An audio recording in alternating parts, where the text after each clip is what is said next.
India block ಒಂದೇ ಏಟಿಗೆ ಛಿದ್ರವಾಗಿದೆ. ಈ ವರ್ಷದ ಲೋಕಸಭಾ ಚುನಾವಣೆಯಲ್ಲಿ ಬಹುಮತದ ಕೊರತೆಯ ಬಳಿಕ ಹರಿಯಾಣ, ಮಹಾರಾಷ್ಟ್ರ, ದೆಹಲಿ ಚುನಾವಣೆಗಳಲ್ಲಿ ಎನ್ಡಿಎ ವಿರುದ್ಧ ಸೋತ ನಂತರವಂತೂ ಐಎನ್ಡಿಐಎ ಮೈತ್ರಿಕೂಟದ ಒಗ್ಗಟ್ಟು ಕುಸಿಯಲು ಪ್ರಾರಂಭಿಸಿದೆ. ಐಎನ್ಡಿಐಎ ಮಹಾಮೈತ್ರಿ ಬಗ್ಗೆ ಸಮಗ್ರ ಮಾಹಿತಿ ಇಲ್ಲಿದೆ ನೋಡಿ.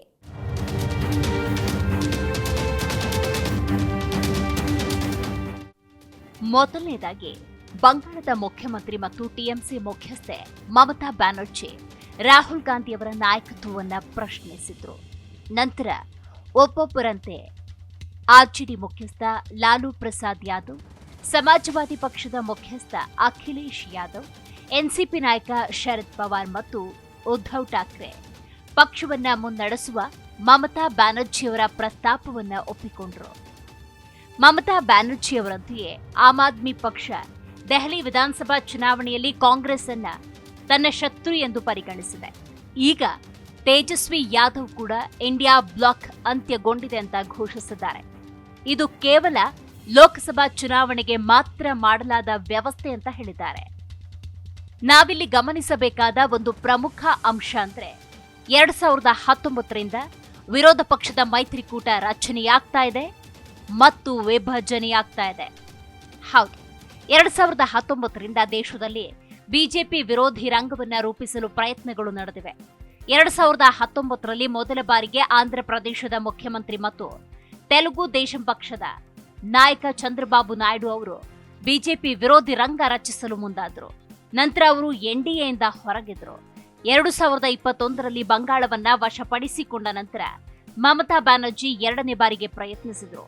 ನಿರಾಶೆಗೊಂಡ ನಂತರ ಇಬ್ಬರು ಮೌನವಾದ್ರು.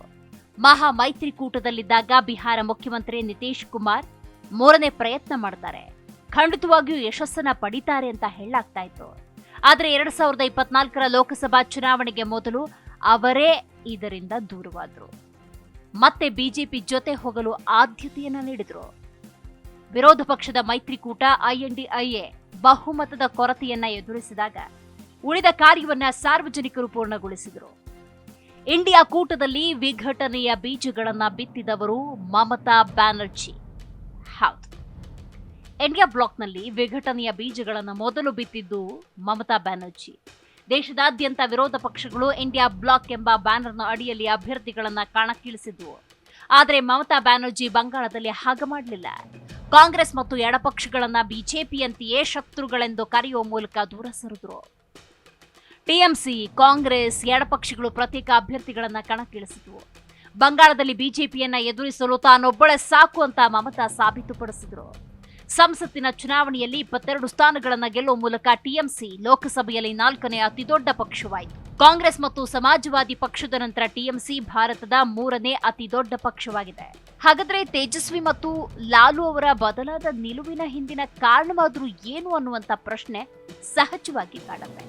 ಮೊದಲು ಲಾಲು ಯಾದವ್ ಅವರು ಇಂಡಿಯಾ ಬ್ಲಾಕ್ ನಾಯಕತ್ವಕ್ಕಾಗಿ ಮಮತಾ ಬ್ಯಾನರ್ಜಿ ಅವರಿಗೆ ಬೆಂಬಲ ನೀಡಿದ್ರೆ, ಈಗ ಅವರ ಮಗ ತೇಜಸ್ವಿ ಯಾದವ್ ಅವರು ಲೋಕಸಭಾ ಚುನಾವಣೆಯವರೆಗೆ ಮಾತ್ರ ಇಂಡಿಯಾ ಬ್ಲಾಕ್ ರಚನೆಯಾಗಿದೆ ಅಂತ ಹೇಳಿಕೆ ನೀಡಿರುವುದು ಆಶ್ಚರ್ಯಕರ.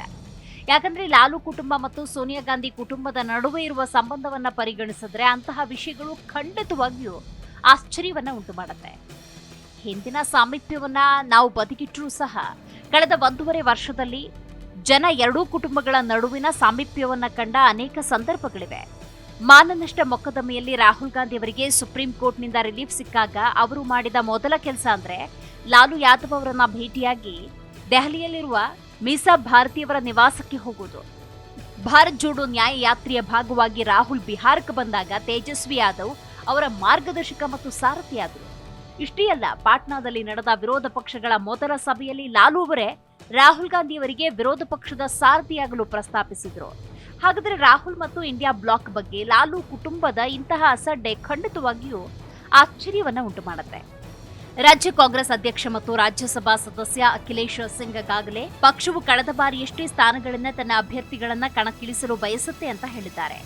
ಬಿಹಾರದ ರಾಷ್ಟ್ರೀಯ ಕಾರ್ಯದರ್ಶಿ ಮತ್ತು ಉಸ್ತುವಾರಿ ಎಂದು ಹೇಳಿಕೊಳ್ಳುವ ನಾಯಕರೊಬ್ಬರು ಇಬ್ಬರು ಉಪಮುಖ್ಯಮಂತ್ರಿಗಳನ್ನ ನೇಮಿಸುವ ಬಗ್ಗೆ ಮಾತಾಡಿದ್ದಾರೆ.